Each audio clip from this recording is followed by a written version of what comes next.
जी नमस्कार साथियों, good morning प्यारे दोस्तों। जय हिंद, वंदे मातरम, राधे राधे। आज की जो हमारी क्लास है दोस्तों, उसके अंतर्गत टॉपिक है हमारा संधि। इससे पहले हमने वर्णमाला वाला अपना टॉपिक कंप्लीट किया था। तो वर्णमाला में किसी का भी कोई डाउट है तो वो अपना डाउट क्लियर कर सकता है और नया टॉपिक पढ़ेगा आज संधि। संधि के जो बेसिक क्वेश्चंस हमारे बनते हैं वो है हमारे, पहला क्वेश्चन बनेगा शब्द संरचना। शब्द संरचना, संधि से शब्द संरचना बनता है सम और दि।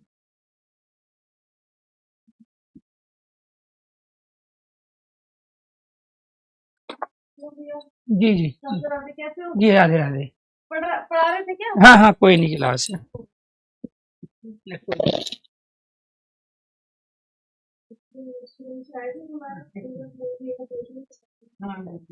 बच्चे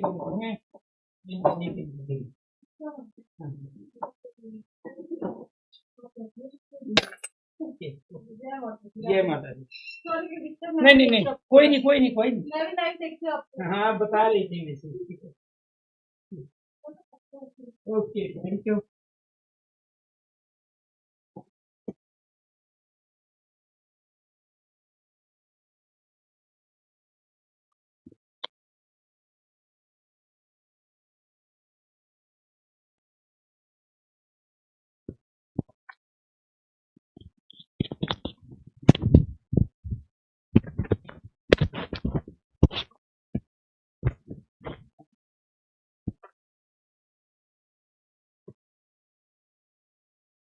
तो पहला क्वेश्चन सम और धी। इसके अंतर्गत दोस्तों सम हमारा क्या है? उपसर्ग है। सम क्या है हमारा? उपसर्ग। और धी यहाँ पे प्यारे दोस्तों हमारा मूल शब्द है, क्योंकि उपसर्ग किसी मूल शब्द के आगे लगाए जाते हैं। और ये जो मूल शब्द है ये है धातु। इस धातु को ही हम क्या कहते हैं? क्रिया। यानी कि एक उपसर्ग एक क्रिया मिलकर यहाँ पे संधि शब्द बना है।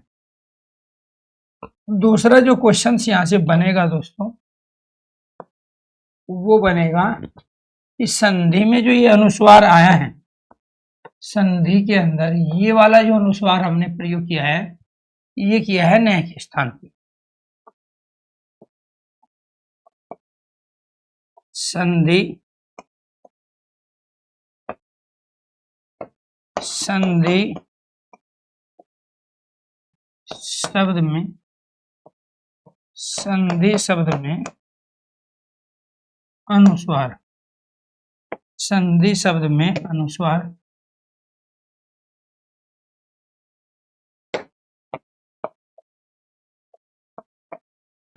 संधि शब्द में अनुस्वार चिन्ह, हम इसकी बात कर रहे हैं।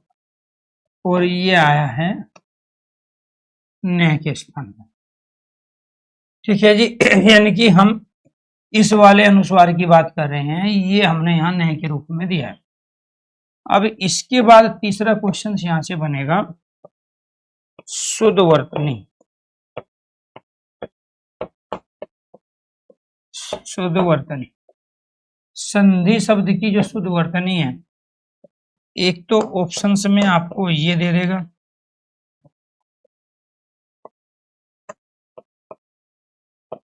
ये वाला। दूसरा ऑप्शन में ये देगा। तीसरा ऑप्शन में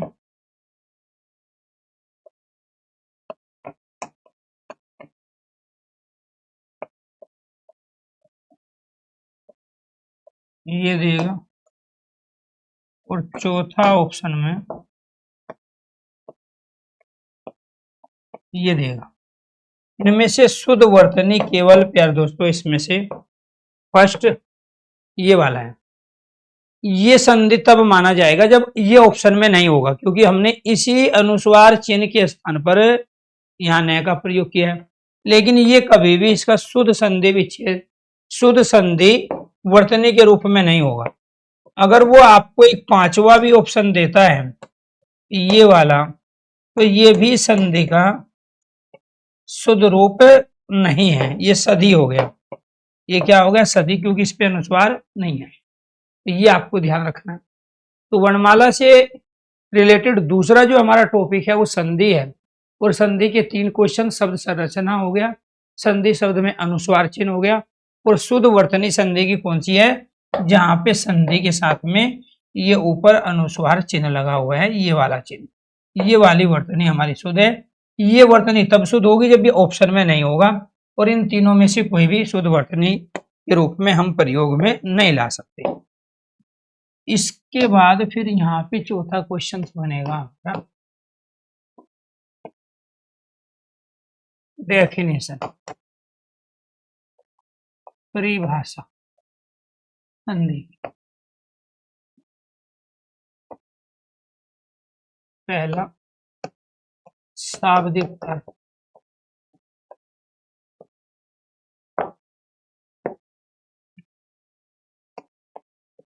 शाब्दिक अर्थ। संधि का शाब्दिक अर्थ है हमारा मेल, योग, सुलह और समझौता। इसके बाद पांचवा क्वेश्चन है हमारा परिभाषा। दो निकटवर्ती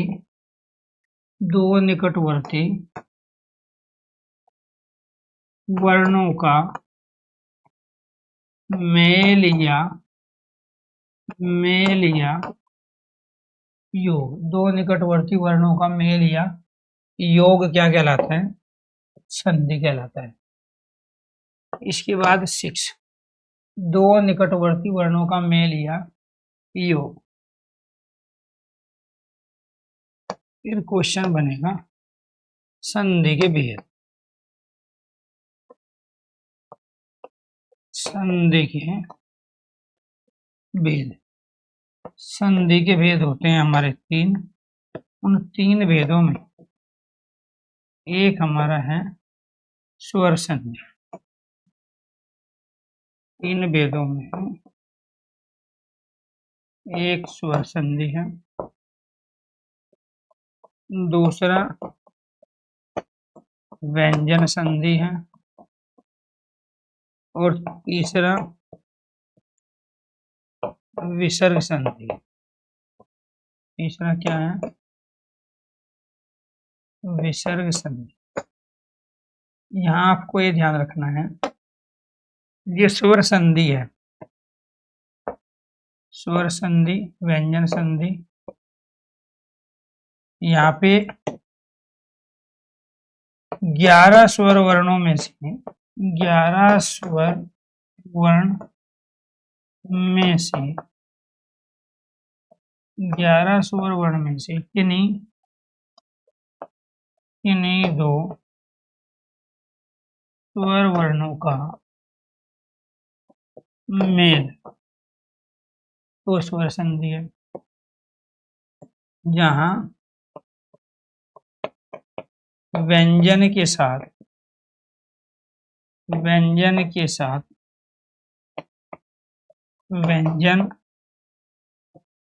या स्वर वर्ण का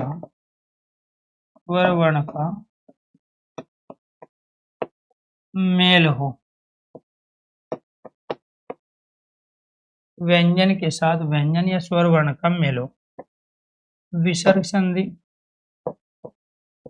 विसर्ग का वर्ण में परिवर्तन, विसर्ग का वर्ण में परिवर्तन या वर्ण का विसर्ग का वर्ण में परिवर्तन या वर्ण का विसर्ग में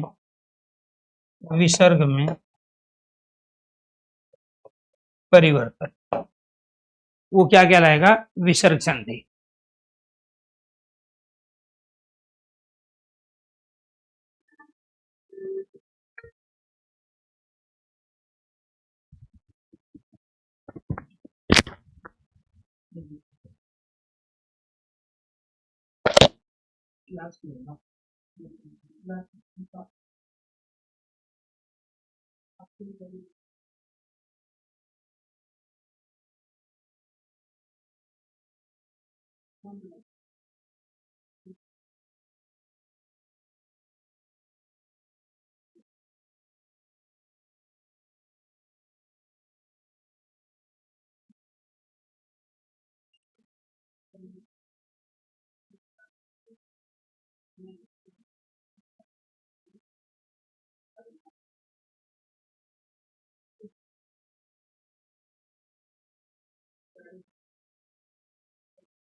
तो अगर ये क्वेश्चंस आपके कंप्लीट हो गए हो तो एक बार सारे स्टूडेंट ओके कीजिए। यस कीजिए, बेसिक क्वेश्चंस हैं आपके और अलग अलग एग्जाम में अलग अलग तरह से पूछे जा चुके हैं।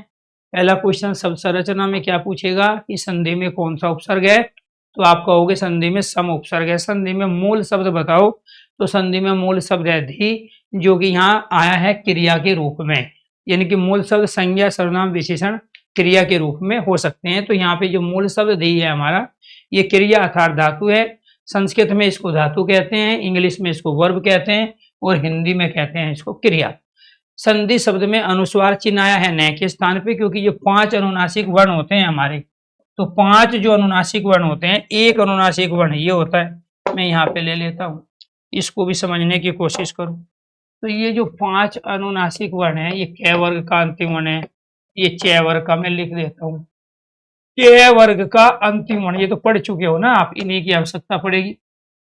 क वर्ग का अंतिम वर्ण, च वर्ग का अंतिम वर्ण, इसके बाद में ट वर्ग का अंतिम वर्ण, ट वर्ग का अंतिम वर्ण और प वर्ग का अंतिम वर्ण। ठीक है, तो ये क्या है, ये आपका यहाँ पर क वर्ग का अंतिम वर्ण ये है, च का वर्ग ये है, ठीक है, ट वर्ग का अंतिम वर्ण ये है, त वर्ग का अंतिम वर्ण त न है और प वर्ग का अंतिम वर्ण में है।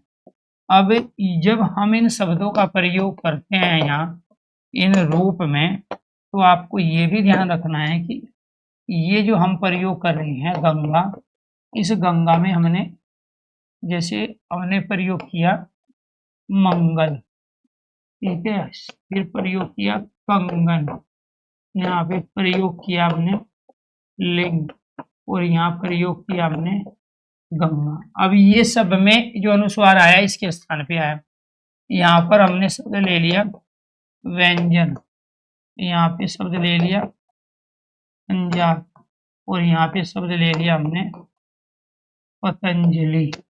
ठीक है, ऐसे ये जो हम प्रयोग करते हैं, ये प्रयोग करते हैं खंड, ठीक है, यहाँ पे ये प्रयोग करते हैं पंडित और यहाँ पर ये प्रयोग किया हमने संजय, सनसे, सनहार, सनहार और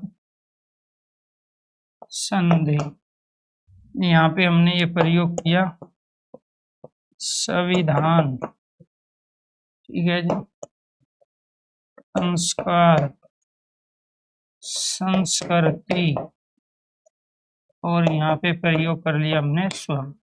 अब आप अंदाजा लगाओ, यहाँ पे आपने इसको इस रूप में भी देखा है, आपने इसको इस रूप में भी लिखा देखा है, आपने पंडित जी को इस रूप में भी लिखा देखा है, आपने संदेह को इस रूप में भी, और आपने यहाँ स्वयं को इस रूप में भी अनेक प्रकार है। इसका मतलब ये हुआ कि गंगा में जो ये अनुस्वार है, ये वाला जो हमारा वर्ग का अंतिम है उसके स्थान पे आया है। पतंजलि में जो ये अनुस्वार है, ये हमारा यह के स्थान पे आया है। पंडित जी में जो यहाँ तो लगाया ही नहीं, पंडित जी में तो पंडित जी में जो अनुस्वार है तो वो किसके स्थान पे आया है, यहाँ नए के स्थान पे आया है पंडित जी का अनुस्वार। और यहाँ पे उस खंड में भी वही है, खंड में भी हम ऐसे ही तो प्रयोग करेंगे, ठीक है, नए के स्थान पे। इसमें संदेह में जो ये अनुस्वार है नए के स्थान पे, और स्वयं में जो अनुस्वार है ये मैं के स्थान पे। अब साउंड भी वही निकाल रहे हो आप, स्वयं प्रयोग कर रहे हो ना, तो यहाँ मैं की साउंड है, संदेह यहाँ न है, पंडित यहाँ न है, पतंजलि यहाँ ये है, गंगा वहां गय बोल रहे हो। भाई अगर मैं मंगल में से ये हटा दो और इसको मैं सिर्फ ये लिख दूं तो ये तो मगल हुआ है ना। लेकिन इन दोनों में अंतर क्या है, इन दोनों में अंतर ये है कि आप यहाँ जो इसका उच्चारण कर रहे हो वो उच्चारण आप कर रहे हो इस रूप में, इस रूप में उच्चारण कर रहे हो। ये तो मगल है, ये भी मंगल है, ये भी मंगल है, दोनों का उच्चारण सेम है। तो इस चीज को आप समझने की कोशिश करो कि मंगल में जो अनुस्वार आया उसके स्थान पे जो हम साउंड निकाल रहे हैं, जो ध्वनि निकाल रहे हैं, वो गै की ध्वनि निकाल रहे हैं। भाई हम न तो यहाँ मनगल कह रहे हैं, मनगल, न यहाँ ममगल, न यहाँ नय का प्रयोग कर रहे हैं, न यह का प्रयोग कर रहे हैं, मंगल कह रहे हैं तो गै का प्रयोग कर रहे हैं ना। तो इसीलिए यहाँ पे जो अनुस्वार आए हैं ये इनके स्थान पे आए। तो ऐसे ही आपको ये बताया गया दोस्तों, ये पूछे जा चुका है, कंफ्यूज नहीं होना है कि संधि शब्द में अनुस्वार नय के स्थान पे आए, क्योंकि नय की हमें साउंड आते हैं। शुद्ध वर्तनी संधि की इसी की वजह से दोस्तों ये हो गई। तो इस संधि का शाब्दिक अर्थ मेल होता है, और मेल किसका होना है, निकटवर्ती वर्णों का। कैसे, यहाँ पे उसको भी समझो, संधि का शाब्दिक अर्थ मेल, दो निकटवर्ती वर्णों का मेल हम कैसे इसको कह रहे हैं। तो संधि का शाब्दिक अर्थ जैसे हमने यहाँ पे ले लिया एक शब्द दोस्तों, यहाँ हिमालय ले लिया, यहाँ पे हमने नरेंद्र ले लिया, और यहाँ पे हमने परोपकार ले लिया, और यहाँ हमने ले लिया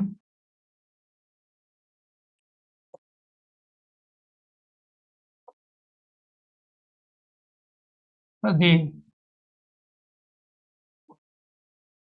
सदैव, और यहाँ ले लिया हमने समाचार, ठीक है जी। अब इसमें जो ये बना है, सबसे पहले इसको ऐसी जगह से अलग करना है जहां दोनों टुकड़ों का, दोनों शब्द का अर्थ हो जाए। ये नर और इंद्र, कोई भी शब्द अगर बना है संधि के द्वारा तो उसको सबसे पहले अपने पुराने रूप में ले आओ। जैसे पुराने रूप में ये क्या था, ये पुराने रूप में पर और उपकार, ये पुराने रूप में सदा और एव, और ये पुराने रूप में सम और आचार था। तो ये आपको ध्यान रखना है। तो यहाँ पर क्या आ गया, ये ए और इधर से क्या आ गया आपका आ। यहाँ पर क्या ले लिया हमने, ए और इधर से आई। यहाँ पर ए इधर से ले लिया हमने ऊ, ठीक है जी। इसके बाद में यहाँ आ और इधर से ले लिया आई, और यहाँ ये आधा में है और इधर से ले लिया आ। अब ये जो मिलके बना है दोस्तों, कैसे बना है ये भी देखो। ये जो बना है ये दोनों को मिला के ये आ बना है, इसी वजह से इसमें आ यहाँ है। ये ए और ई मिला के आई बना है। दो निकटवर्ती वर्णों का मेल है ना संधि, तो निकटवर्ती वर्ण ये ले लिया हमने, पहले वाले का अंतिम और बाद वाले का पहला। पहले वाले का अंतिम आपको पढ़ा चुके हैं व्यंजन की डेफिनेशन। तो व्यंजन क्या है, उसमें कोई ना कोई स्वर होता है। तो यहाँ व्यंजन मैं है, तो मैं के अंत में क्या है, ए। व्यंजन की डेफिनेशन क्या है, जिनको स्वर की सहायता से उच्चारित किया जाता है, उच्चारण किया जाता है। तो पहले वाले शब्द का अंतिम वर्ण ए और दूसरे वाले शब्द का पहला वर्ण आपस में लिया। ऐसे यहाँ पे रे में से है और ये वाला आपका ई, सेम ये बन गया आपका आई, आई ये रहा। ऐसे ए और ऊ को मिला के क्या बन गया आपका औ, औ ये रहा।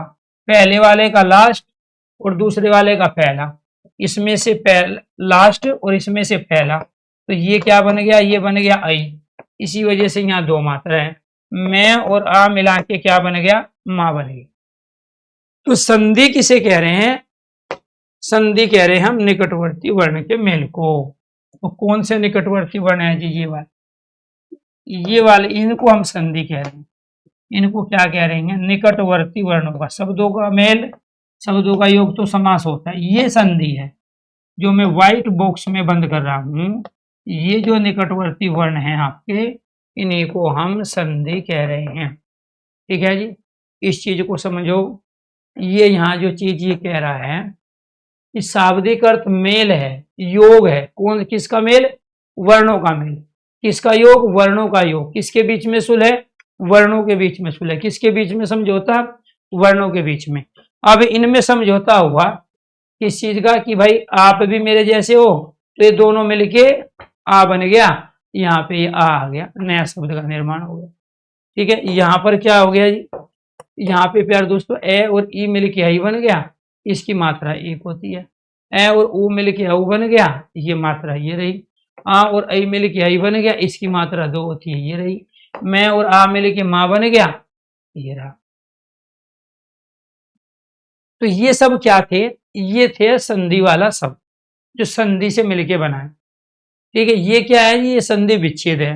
संधि विच्छेद किसे कहते हैं, कोई शब्द अगर संधि के द्वारा बना है तो उसको अपने उन पुराने रूप में ले आओ जिसमें वो था। समाज में हम हिम का प्रयोग कर रहे थे बर्फ के लिए, आल्य का प्रयोग कर रहे थे घर के लिए। तो जो बर्फ का घर है वो हिमालय कहलाया। यहाँ पे नर मनुष्य इंद्र राजा, जो मनुष्य का राजा है वो नरेंद्र कहलाया। तो राजा का पर्यायवाची नरेंद्र हुआ। ठीक है, इसके पर का मतलब दूसरा, उपकार भला, जो दूसरे का भला करता है वो परोपकार कहलाया। सदा मतलब हमेशा, एव ही, जो हमेशा ही रहे वो सदैव कहलाया। सम और आचार, जहां समान आचार है तो समाचार कहलाया। तो कहने का मतलब शब्द ये सारे पहले अपने इन दो रूपों में अलग अलग संदर्भों में प्रयोग हो रहे थे, अलग अलग सेंस में प्रयोग हो रहे थे। इसी वजह से दोस्तों इनको क्या कहा गया, इनको कहा गया मेल योग सुलह। संधि के भेद होते हैं तीन। स्वर संधि 11 स्वर वर्णों में से कोई दो वर्ण। अब देखो 11 स्वर वर्ण में से कौन से, ये रहे ए और आ, ए ई, ये सब स्वर है। ये व्यंजन संधि है। ये यहाँ समाचार को छोड़ के बाकी सब में स्वर वर्णों का मेल हुआ है ना, तो ये सारे स्वर वर्णों के उदाहरण है। ये व्यंजन का उदाहरण है। और विसर्ग का उदाहरण क्या होगा उसको भी समझो। विसर्ग संधि में हमने यहाँ पे शब्द ले लिया निर्धन, तो इसको क्या करेंगे, ये सबसे पहले इस रूप में था और फिर यहाँ इसका कोई मीनिंग नहीं है तो ये इस रूप में था। तो अब क्या हो गया जी, अब विसर्ग का वर्ण में परिवर्तन हो गया, या ये कहोगे कि वर्ण का विसर्ग में। ये वाला रहे विसर्ग में, पहले कंडीशन ये बनी, दूसरी कंडीशन ये बनी और तीसरी कंडीशन में जाके शब्द बन गया। तो विसर्ग का वर्ण में परिवर्तन, तो ये आपको ध्यान रखना है। तो ये विसर्ग संधि का उदाहरण है। यहाँ पे व्यंजन के साथ स्वर है, ये तो दोनों व्यंजन हो या दोनों व्यंजन कैसे होंगे ये भी देखो, दोनों व्यंजन होंगे। यहाँ पे हमने शब्द ले लिया जगन्नाथ।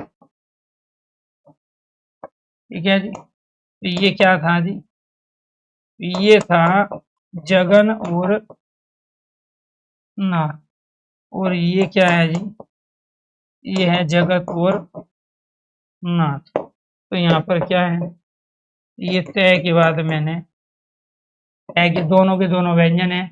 यहाँ एक व्यंजन एक स्वर है। ठीक है, प्रत्येक वर्ग का पहला अपने वर्ग के 5वें में बदल जाता है।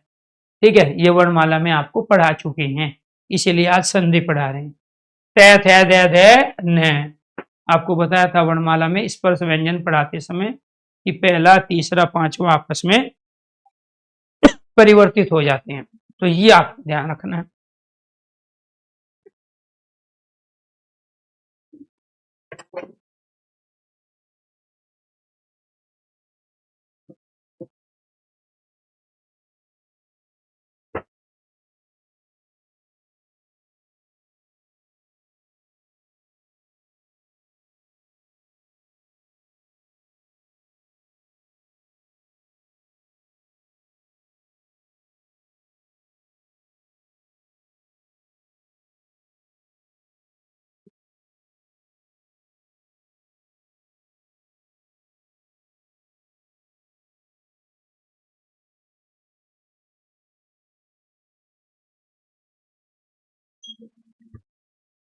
यहां तक क्लियर है जी? ये 11 स्वर वर्णों में से किन्हीं 2 स्वर वर्णों का मेल, व्यंजन संधि व्यंजन के साथ व्यंजन आए या व्यंजन के साथ व्यंजन आ गया था कै के साथ न जगन्नाथ में, या स्वर आ जाए समाचार में व्यंजन के साथ स्वर आ गया, विसर्ग का वर्ण में परिवर्तन या वर्ण का विसर्ग में परिवर्तन होगा तो विसर्ग संधि कहलाएगी।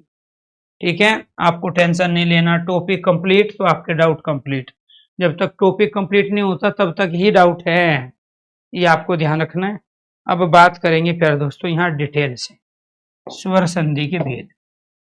इसके भेद, स्वर संधि के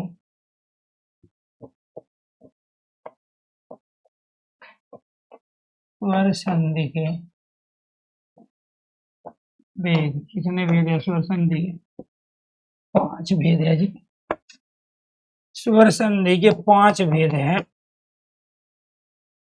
एक है हमारा दीर्घ संधि, दूसरा है यण संधि, तीसरा है गुण संधि, फोर्थ है वृद्धि संधि और फिफ्थ है अयादि संधि। तो ये आपको ध्यान रखना है। दीर्घ संधि कहाँ होगी? 2 सजाती है,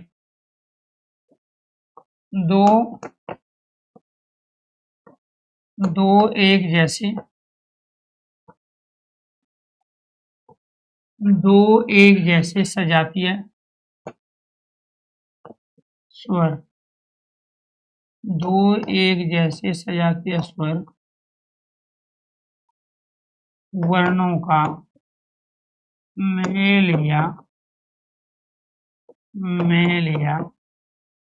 योग। ठीक है जी। यण संधि कहाँ होगी? यण संधि 2 एक जैसे सजातीय स्वर वर्णों का मेल, यण संधि होगी शब्द के बीच में, शब्द के बीच में ये रे वे, शब्द के बीच में ये वे वर्ण होंगे तथा इनसे पहले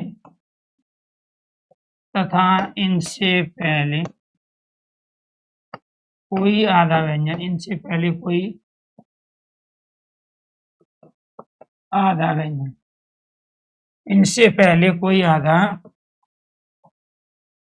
व्यंजन होगा, इनसे पहले कोई आधा व्यंजन होगा।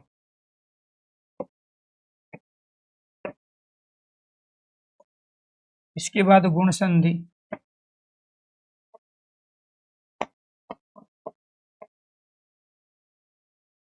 शब्द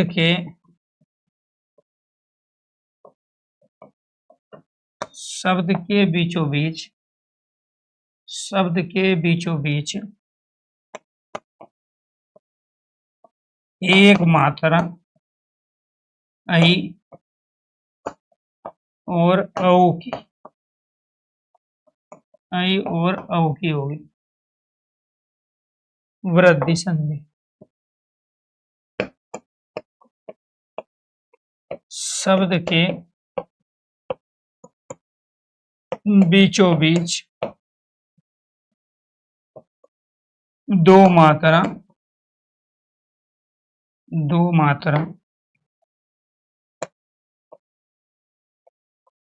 ऐ और औ, दो मात्रा ऐ और औ ई होगी।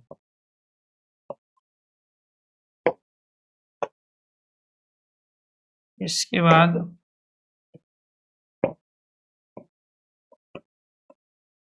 शब्द के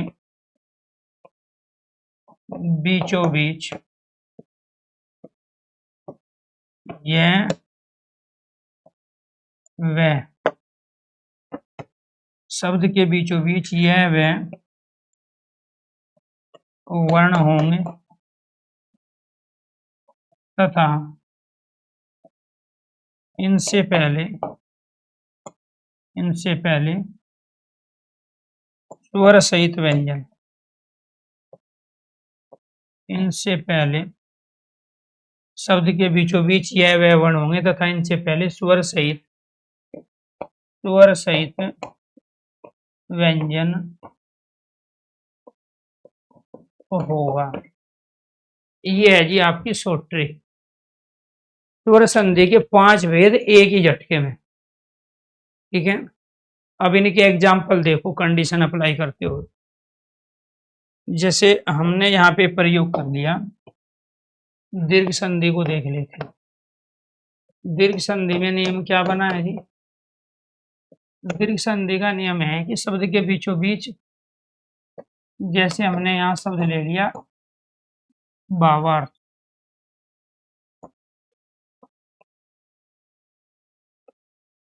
दीपावली, ऐसे ही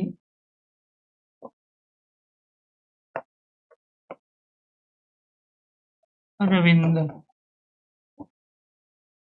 नदीश।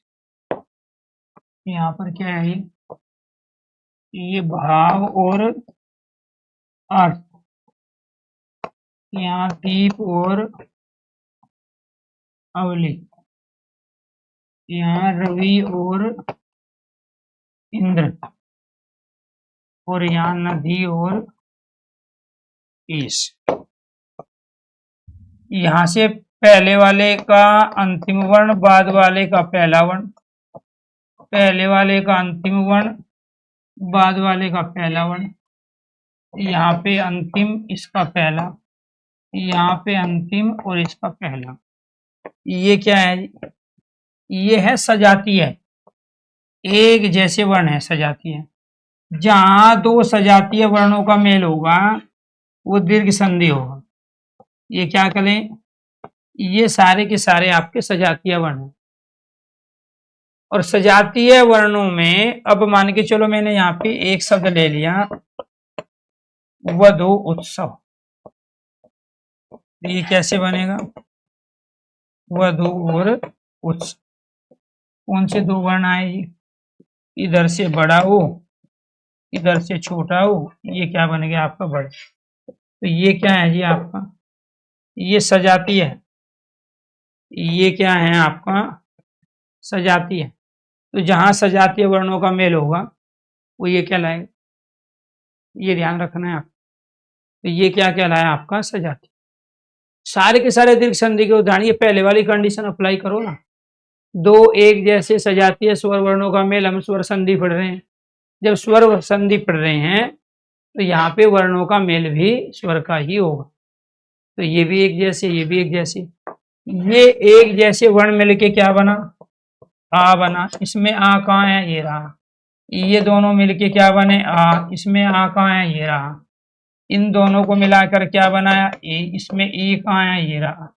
इन दोनों को मिला के क्या बना, ये वाला ई, तो ये ई कहाँ है जी, ये रहा। अब संधि पे 6 टॉपिक डिपेंड हैं, हम केवल संधि नहीं पढ़ रहे हैं, हम संधि के साथ साथ प्यारे दोस्तों आपको ध्यान रखना, दीप दिया अवली पंक्ति, जो दिए की पंक्ति है वो दीपावली है। दीपावली पे क्या होता है, दिए जला के उनकी पंक्ति लगाई जाती है। ठीक है, तो यहाँ पे शाब्दिक अर्थ का पता चल गया, शब्दों का मीनिंग क्या होता है। रवि, सूर्य, इंद्र, राजा। तो सूर्य का जो राजा है वो है रविंद्र, और रविंद्र की जो शुद्ध वर्तनी है, ये वाली वर्तनी जो किताबों में लिखी है ये गलत है, ये वाली वर्तनी सही है, क्योंकि इधर से छोटा ई ले लिया, इधर से छोटा ई लिया, तो ये तो बड़ा ई बनेगा ना। तो इसलिए शुद्ध वर्तनी का पता हमें संधि से चलेगा, शाब्दिक अर्थ का पता हमें संधि से चलेगा। यहाँ पे नदी और ई स्वामी, नदियों का स्वामी कौन हो गया, सागर अर्थात समुद्र। पर्यायवाची का पता हमें संधि से चलेगा। तो पर्यायवाची की पहचान, ये आपको ध्यान रखना है दोस्तों, शुद्ध वर्तनी की पहचान, शाब्दिक अर्थ की पहचान हमें संधि से होती है। तो इसीलिए आपसे गुजारिश है, रिक्वेस्ट है कि आप संधि को केवल संधि के परपद से नहीं पढ़ना, संधि से ही हमें उपसर्ग का, प्रत्यय का, शुद्ध वर्तनी का, पर्यायवाची का पता चलता है। तो उपसर्ग, प्रत्यय, शुद्ध वर्तनी और पर्यायवाची और शाब्दिक अर्थ, ये सब संधि पे डिपेंड है।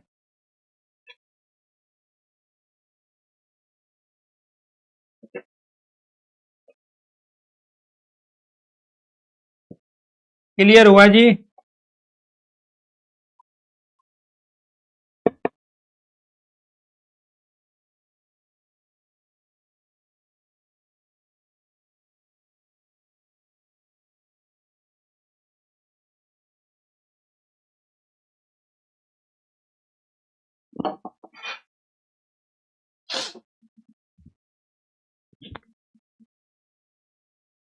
जी, यहां तक चीजें क्लियर। देखो, एक ऐसा टॉपिक जो आपके बाकी टॉपिक के भी क्वेश्चन सही करेगा, इस चीज का आपको ध्यान रखना है। और दूसरी चीज, दो एक जैसे सजातीय वर्णों का मेल हुआ है। अब दूसरा देखो, शब्द के बीचों बीच यह, रे, वह होंगे तथा इनसे पहले कोई आधा व्यंजन होगा तो वो यण संधि कहलाएगा। अब यहाँ पे देखो, दूसरा टॉपिक है हमारा यण संधि। दूसरा टॉपिक क्या है ये, यण संधि। यहाँ पे हमने शब्द ले लिए इत्यादि, यचार, प्रत्यक्ष, प्रत्येक, नियम।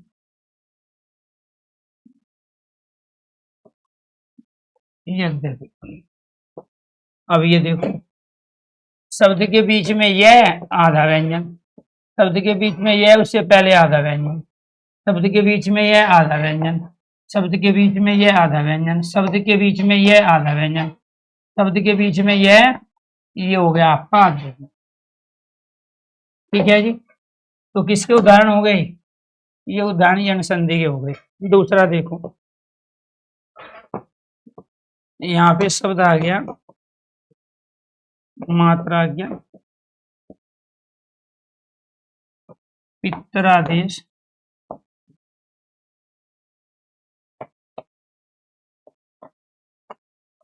स्वागत और अन्वेषण। शब्द के बीच में क्या है जी, शब्द के बीच में रे, इससे पहले आधा व्यंजन, आधा व्यंजन ये रहा। शब्द के बीच में, शब्द के बीच में रे, इससे पहले आधा व्यंजन, शब्द के बीच में वे, ये उससे पहले ये आपका आधा व्यंजन, शब्द के बीच में ये आपका वे, उससे पहले आधा व्यंजन। वो यही तो कह रहा था, ये देखो, शब्द के बीच में यह होगा, रे होगा या वह होंगे तथा इनसे पहले कोई आधा व्यंजन, आधा व्यंजन मतलब स्वर रहित व्यंजन, आधा व्यंजन का मतलब क्या हो गया, स्वर रहित व्यंजन। ठीक है, तो यहाँ पे ये सब क्या, ये सारे के सारे ये रहे आपका यहाँ पर, ये आपका यहाँ यह था, ये भी है, ये भी है, ये भी है, ये भी है, ये भी है यद्यपि में, और उससे पहले आधा व्यंजन है सब में। ऐसे इसमें यहाँ पे ये रहा रहे, ये रहा रहे, यहाँ पे वह है, ये रहा आपका वह। तो ये सारे के सारे क्या हो गए, ये कहलाए आपके यण संधि के उदाहरण। मैं डिटेल में कराऊंगा इसको कल। आज तो सिर्फ उन चीजों को समझो आप, जो चीज आपको बहुत डिफिकल्ट लगती थी उसको आसान कैसे बना सकते हैं। ये शब्द बना कैसे है, ये इति और आदि से।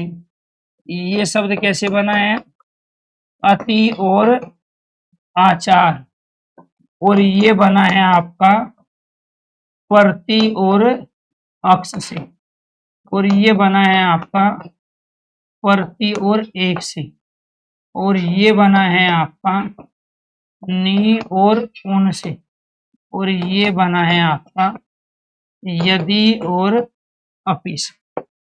अब यहाँ कौन से दो वर्णों का मेल हो गया, इसमें से ये वाला ई, इधर से आ, इधर से ई, इससे आ, इधर से ई और ए, यहाँ पे ई और आई, यहाँ पे ई और ऊ, और यहाँ पे ई और ए। अब इनसे मिला के क्या बना है, ई और आ मिल के या बन गया, ये रहा। ई और आ मिल के या बन गया, ये रहा। ई और ए मिल के यह बन गया, ये रहा। ई और ये मिल के यही बन गया, ये रहा। ई और ओ मिल के यू बन गया, ये रहा आपका यू। ए और ई मिल के क्या बन गया, ये बन गया। ठीक है जी, ये आपको ध्यान रखना। ये कैसे बनेगा जी, ये बनेगा मात्राज्ञा माता की आज्ञा। ये क्या बन गया जी, पितृ आदेश पिता का आदेश। ये सु और आगत स्वागत। ये कैसे बनेगा, ये अनु और एषण अन्वेषण। यहाँ पे क्या हुआ जी, इसमें से री, इसमें आ, इसमें री, इसमें आ, इसमें ओ, इसमें आ, इसमें ओ, इसमें आई। ये क्या बन गया, ये रा बन गया, ये रा बन गया, ये ओ बन गया, और ये बन गया आपका वे। यहां से ये री लिया, हम इसकी बात कर रहे हैं, इस वाले री की। यहाँ पे ये वाला री ले लिया आपने, इधर से आ ले लिया, पहले वाले का अंतिम, बाद वाले का पहला। पहले यहाँ पे ये ऊ ले लिया, इधर से आ ले लिया, इधर से ये ऊ लिया, इधर से आई लिया, तब जाके शब्द बने हैं आपके। तो यहाँ पे ये क्या है जी, ये स्वर वर्णों का मेल हो रहा है सब में, इसलिए स्वर संधि। स्वर संधि के 5 भेद, 5 में से कौन सा यण संधि, क्यों, क्योंकि शब्द के बिल्कुल बीचों बीच रहे, उससे पहले आधा व्यंजन। शब्द के बीच में वह, उससे पहले आधा व्यंजन। शब्द के बीच में यह, उससे पहले आधा व्यंजन। इसको क्या कहते हैं, इसको कहते हैं यण संधि। अगर समझ में चीज आ गई हो तो एक बार सारे स्टूडेंट ओके कीजिए, यस कीजिए। अब ये शब्द बने कैसे, देखो, जब आपने इसमें से ये री ले लिया, तो यहाँ तो ये आदत है बचा ना, ये री आपने यहाँ ले लिया, आ आपने यहाँ ले लिया, तो ये क्या बच गया आपका, री और आ को मिलाया तो रा हो गया ना। अब हम इस आ देते हैं और रा को एक साथ लिख लेंगे यहाँ इस रूप में, ये हो गया आपका, और ये हो गया। अब इसको हम इस रूप में लिख सकते हैं, इसीलिए शब्द बन गया मात्रा। ठीक है, अब दोबारा देखो, इसमें से आपने री ले लिया, जब आपने इसमें से री ले लिया तो यहाँ आधा तय बच गया, ये वाला री लेने के बाद में आधा तय। यहाँ आपने इसमें से आ ले लिया, तो यहाँ क्या बच गया आपका, देश बच गया। ठीक है, अब री और आ को मिला के आपने रा बनाया, ये वाला। अब आप इसको कैसे लिख दोगे, ये आपका पी, ये आपका देश, और इन दोनों को मिला के आप इसको संयुक्त व्यंजन के रूप में लिख दो, तो शब्द बनेगा पित्रादेश। ठीक है जी।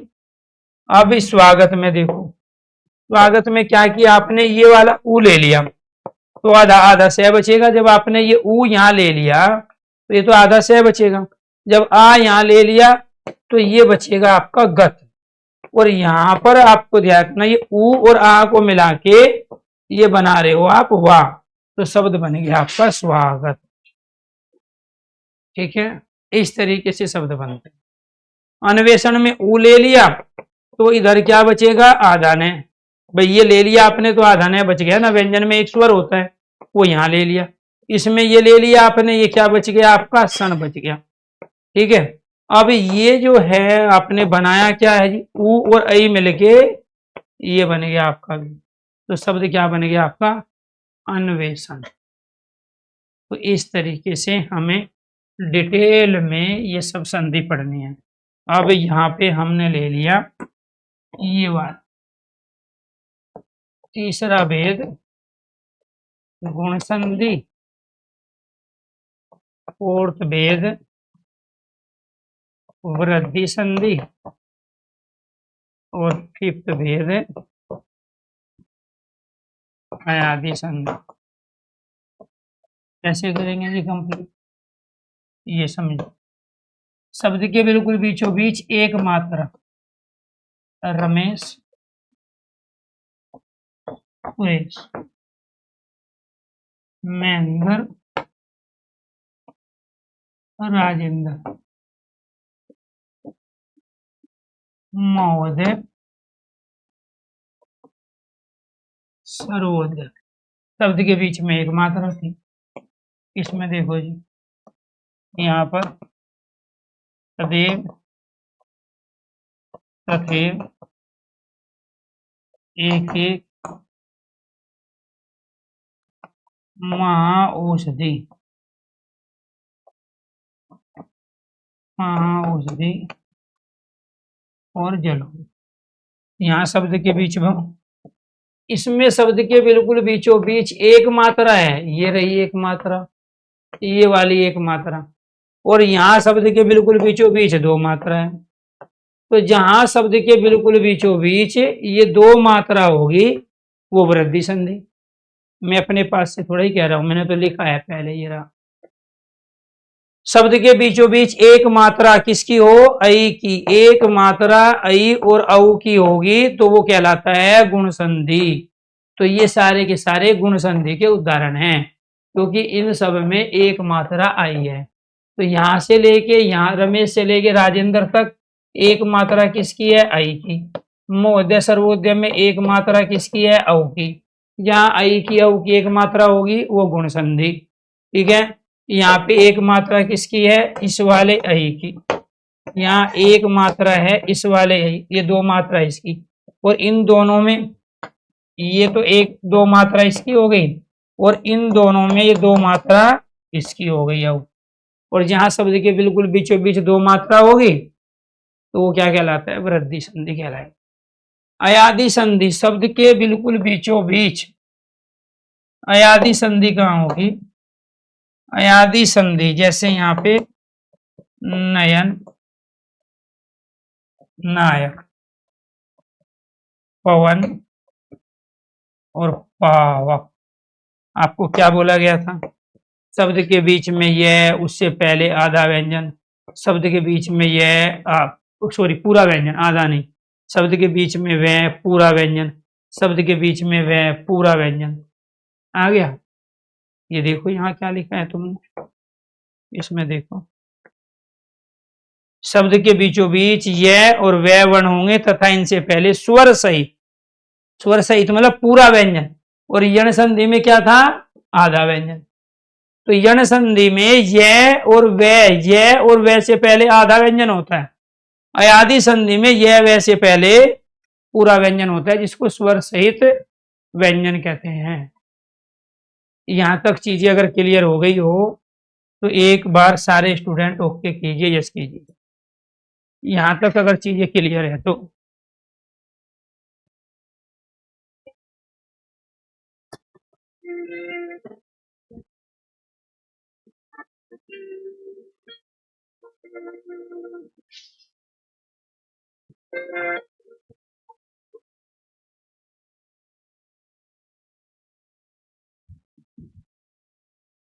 यहां तक क्लियर है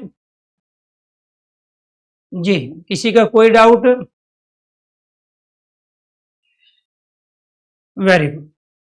बाकी को लेंगे इनको डिटेल में, कल यहीं से पढ़ेंगे, ठीक है? टेंशन नहीं लेना, अभी 3 क्लास होगी आपकी संधि की, कोई जल्दबाजी नहीं है। हम ऐसी हिंदी पढ़ रहे हैं कि लाइफ में दोबारा से हिंदी को न तो हम समय देंगे, ये आपको ध्यान रखना है, ठीक है? ना हम रिवीजन करेंगे, ना हम प्रैक्टिस करेंगे, सब कुछ यहीं पे ही। अब मान के चलो संधि के आपको 50 क्वेश्चन प्रैक्टिस करने हैं, 50 से ज्यादा तो एग्जाम्पल मैं यहीं ले आऊंगा। कम से कम 300 एग्जाम्पल दे के संधि को प्रूफ करके दिखाएंगे आपको, ठीक है? इसीलिए आपको परेशान होने की आवश्यकता नहीं है। आप लोगों के सबके कमेंट आते हैं, मैं पढ़ लेता हूं, बस आपको नहीं सुनाता, क्योंकि जब बहुत सारे बच्चे एक साथ लाइव होते हैं तो कमेंट को पढ़ के सुनाना या आपके डाउट्स का आंसर देना उतना जरूरी नहीं है जितना जरूरी इसको समझना है। क्योंकि जैसे ये कॉन्सेप्ट क्लियर होंगे, टॉपिक क्लियर होगा, ऐसे ही आपके सारे के सारे डाउट क्लियर होंगे। जैसे वर्णमाला में कोई डाउट नहीं बचा, ऐसे इसमें नहीं। तो हम बहुत ज्यादा डिटेल में, बहुत ज्यादा सीक्वेंस में और लॉजिक के साथ हिंदी को सीख रहे हैं। और ये हिंदी एक ऐसी है जो सुपर टेट में आपके 10 क्वेश्चन संस्कृत भी सही कराएगी, यूपी टेट में 25 क्वेश्चन हिंदी व्याकरण के होंगे, बाकी 5 में हिंदी साहित्य, संस्कृत साहित्य और टीचिंग मैथोलॉजी हो जाएगा। वनडे एग्जाम में, लेखपाल में, बाकी सब में यही सारा कुछ पूछा जाता है। और संधि एक ऐसा टॉपिक जिस पर 5 दूसरे टॉपिक डिपेंड है। अगर आपने संधि सीख ली तो उपसर्ग, प्रत्यय, शाब्दिक अर्थ, शुद्ध अशुद्ध वर्तनी और पर्यायवाची, ये 5 टॉपिक आप तब कर पाओगे जब आपको संधि को सही तरीके से आता, ठीक है जी? क्लियर? ये आपको ध्यान रखना है। सभी साथियों को नमस्कार, धन्यवाद। दोबारा से फिर मिलेंगे कल मॉर्निंग में 8 बजे।